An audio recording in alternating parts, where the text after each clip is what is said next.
Hello. ওই পূর্বের চ্যাপ্টারেরই ১৯ নম্বর অঙ্ক থেকে আমরা শুরু করছি। মাঠের মাঝখানে দাঁড়িয়ে মোহিত একটি উড়ন্ত পাখিকে প্রথমে উত্তর দিকে ৩০ ডিগ্রি কোণে উন্নতি কোণে এবং ২ মিনিট পরে দক্ষিণ দিকে ৬০ ডিগ্রি উন্নতি কোণে দেখতে পেল। পাখিটি যদি একই সরলরেখা বরাবর 50√3 মিটার উঁচুতে উড়ে থাকে তবে তার গতিবেগ কিলোমিটার প্রতি ঘন্টায় হিসেব করব। তা কিভাবে করা হচ্ছে? এখানে প্রথমে এটা হচ্ছে মোহিতের অবস্থান। পাখিটা এরকম জায়গা দিয়ে উড়ে যাচ্ছে। প্রথমে সে দেখেছে ৬০ ডিগ্রি কোণে, আর পরে ২ মিনিট পরে দেখতে পাচ্ছে ৩০ ডিগ্রি কোণে। পাখিটা একটা অনুভূমিক সরলরেখা বরাবর উড়ে যাচ্ছে। তা মোহিতের চোখ থেকে ওই পাখির অবস্থানের যে অনুভূমিক সরলরেখা তার উপর একটা লম্ব অভিক্ষেপ নেওয়া হলো। সেই অভিক্ষেপটা যে বিন্দুতে টাচ করেছে বা ছেদ করেছে তার নাম দেওয়া হচ্ছে ও বিন্দু। তাহলে MOA একটা সমকোণী ত্রিভুজ যার উন্নতি কোণ দেখা যাচ্ছে ৬০ ডিগ্রি। আবার MOB আরেকটা দ্বিতীয় সমকোণী ত্রিভুজ, তার উন্নতি কোণ দেখা যাচ্ছে ৩০ ডিগ্রি। আর OM উচ্চতা 50√3 OM বাই OA অর্থাৎ হয়ে গেল লম্ব বাই ভূমি ইজুকাল টু tan60। তো OM এর মাপ দেওয়া আছে 50√3 বাই OA ইজুকাল টু √3 কেটে গিয়ে OA ইজুকাল টু 50 মিটার্স। তাহলে এইটুকু ও এর দূরত্ব হয়ে গেল 50 মিটার। আবার BOM এই ত্রিভুজটাকে নেওয়া হচ্ছে OM বাই OB, এটা হলো tan30। দেখো দেখানোই আছে tan30। তো সেই অবস্থায় OM এর মাপ 50√3, যেটা লম্ব উচ্চতা ছিল 50√3 বাই OB ইজুকাল টু 1/√3। বজ্রগুণ করে দেওয়া যাক, OB ইন্টু 1 OB আর 50 ইন্টু √3 মিলে 3 হয়ে গেল, তো 150 মিটার। সুতরাং তাহলে সম্পূর্ণ দূরত্ব কত না AB, এই সম্পূর্ণ দূরত্ব AB সমান সমান AO প্লাস OB। এওর মাপ দাঁড়িয়েছিল 50 মিটার আর OBর মাপ দাঁড়িয়েছিল 150 মিটার। সব যোগ করে আমাদের 200 মিটার পাওয়া গেছে। সুতরাং পাখিটা 2 মিনিটে যাচ্ছে 200 মিটার। 1 মিনিটে যাবে কত? 200 ভাগে 2। 60 মিনিটে যাবে মানে 1 ঘন্টায় যাবে কত? 200 ভাগে 2 গুণে 60। তাহলে 2 দিয়ে 200কে কাটলে 100, 100 গুণ 60, 6000 মিটার অর্থাৎ 6 কিলোমিটার। পাখির গতিবেগ 6 কিলোমিটার প্রতি ঘন্টা। 20 নম্বর অঙ্ক। 5√3 মিটার উঁচু একটি রেলওয়ে ওভারব্রিজে দাঁড়িয়ে অমিতা দিদি প্রথমে একটি ট্রেনের ইঞ্জিনকে ব্রিজের এপারে 30 ডিগ্রি অবনতি কোণে দেখলেন। 2 সেকেন্ড পরে ওই ইঞ্জিনকে ব্রিজের ওপারে 45 ডিগ্রি অবনতি কোণে দেখলেন। তা ট্রেনটির গতিবেগ মিটার প্রতি সেকেন্ডে কত? এই অঙ্কটা একই রকম ওই 19 নম্বর অঙ্কের যে ছবিটা ছিল। তো ছবিটা দেখো প্রথমে তোমরা। এই অমিতা দিদি এখানে দাঁড়িয়ে রয়েছেন। তো সেখান থেকে ওভারব্রিজের ওপর থেকে তিনি নিচে দেখছেন ট্রেনটাকে 5√3 মিটার নিচে ট্রেনটা রান করছে। তা প্রথমে তিনি দেখতে পাচ্ছেন 45 ডিগ্রি অবনতি কোণে। 2 সেকেন্ড পরেই তিনি দেখতে পাচ্ছেন 30 ডিগ্রি অবনতি কোণে। তার প্রথমে তোমরা ওর উচ্চতা তো দেওয়াই আছে, সেখান থেকে OB ভূমির দৈর্ঘ্য পেয়ে যাবে। আবার দ্বিতীয় ত্রিভুজ উচ্চতা দেওয়া আছে, তার সাপোর্ট নিয়ে তুমি OC ভূমির দৈর্ঘ্য পেয়ে যাবে। তা OB আর OCকে যোগ করলে টোটাল BCটা পেয়ে যাবে, সেটা হচ্ছে 2 সেকেন্ডের দূরত্ব। তাহলে সেই হিসেবে 1 সেকেন্ডের দূরত্ব 2 দিয়ে ভাগ করলে পেয়ে যাবে, সেটা হয়ে যাবে মিটার প্রতি সেকেন্ডে সেই ট্রেনটির গতিবেগ। 21 নম্বর অঙ্ক, এটা তোমরা নিজেরা অভ্যাস করো। 20 নম্বর অঙ্কটা। 21 নম্বর, একটা নদীর পাড়ের সঙ্গে লম্বভাবে একটা সেতু আছে। সেতুটির একটি পাড়ের প্রান্ত থেকে নদীর পাড় ধরে কিছু দূর এগোলে সেতুটি অপর প্রান্তটি 45 ডিগ্রি কোণে দেখা যায়। পাড় ধরে আরও 400 মিটার দূরে সরে গেলে সেই প্রান্তটি 30 ডিগ্রি কোণে দেখা যায়। সেতুর দৈর্ঘ্য কত? তো ছবিটা দেখো, এটা হচ্ছে সেই মানে অবস্থান যে পর্যবেক্ষণ করছেন তার অবস্থান। নদীর পাড়ের সঙ্গে লম্বাভাবে সেতু, আর এটা নদীর পাড়।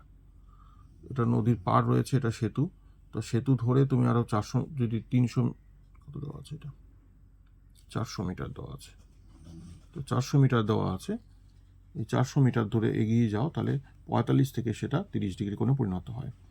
তাহলে একই রকম ছবি, এটা আমাদের 16 নম্বর অঙ্ক যে ছবিটা দেওয়া ছিল, দেখো 16 নম্বর অঙ্ক, এই 16 নম্বর অঙ্কের ছবির মতো।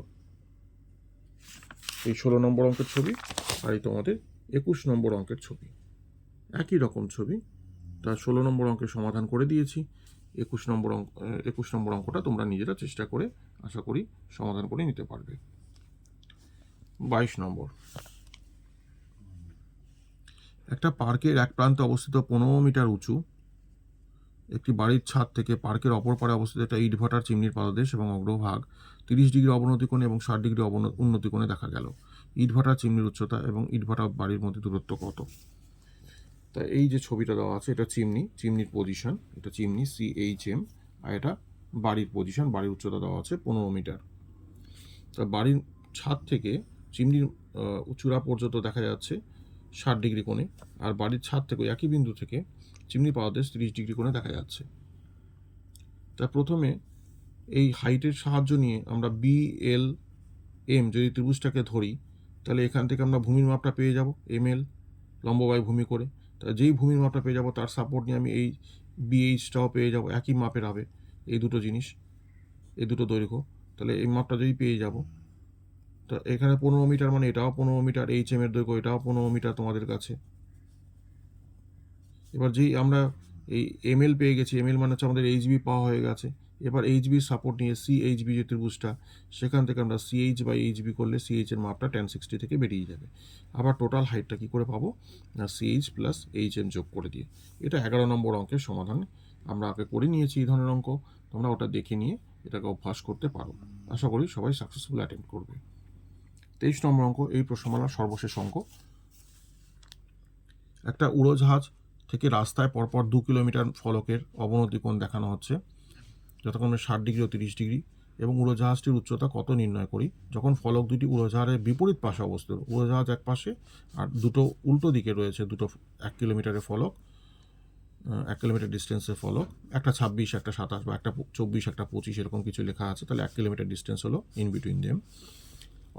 আর এটা প্রথম কেসের অঙ্ক। এটা সেকেন্ড কেসের অঙ্ক, যখন ফলক দুটি উড়োজাহাজের একই পাশে অবস্থিত হবে। তা প্রথম অংশ যখন উড়োজাহাজের বিপরীত পাশে অবস্থিত, এটা আছে এরোপ্লেনের অবস্থান AO, এটা প্রথম পর্যবেক্ষণ বিন্দু, এটা দ্বিতীয় পর্যবেক্ষণ বিন্দু C, তাদের মধ্যবর্তী দূরত্ব 1 কিলোমিটার। ধরে নেওয়া যাক ও বিন্দু যেটা লম্ব অভিক্ষেপ, সেখান থেকে প্রথম যে কিলোমিটার স্টোন বা কিলোমিটারের ফলক, তার দূরত্ব x কিলোমিটার, আর দ্বিতীয় অংশের দূরত্ব 1 - x কিলোমিটার, কারণ টোটাল ডিস্টেন্সটা 1 কিলোমিটার ছিল, সেখান থেকে আমাকে এটাকে বিয়োগ করলে তবে 1 - x হচ্ছে। তাহলে AO/OB যে প্রথম ত্রিভুজটা AOB থেকে দেখতেই পাচ্ছ AO/OB = tan 60। তাহলে AO/x, তাকে আমরা x ধরে নিয়েছিলাম, তাহলে tan 60 মান হচ্ছে √3। তাহলে বজ্রগুণ করলে AO = x√3, অর্থাৎ x = AO/√3। এবার দ্বিতীয় ত্রিভুজে চলে আসি AOC থেকে পাচ্ছি AO/OC = tan 30। AOCর মাপ আমাদের ছিল 1 - x, 1 - x = 1/√3। সব মিলে কী দাঁড়াচ্ছে ক্রস গুণ করলে AO/1 - AO/√3 = √3/√3। লক্ষ্য করো এই 1/√3টাকে ওপরে নিচে √3 দিয়ে গুণ করে √3/√3।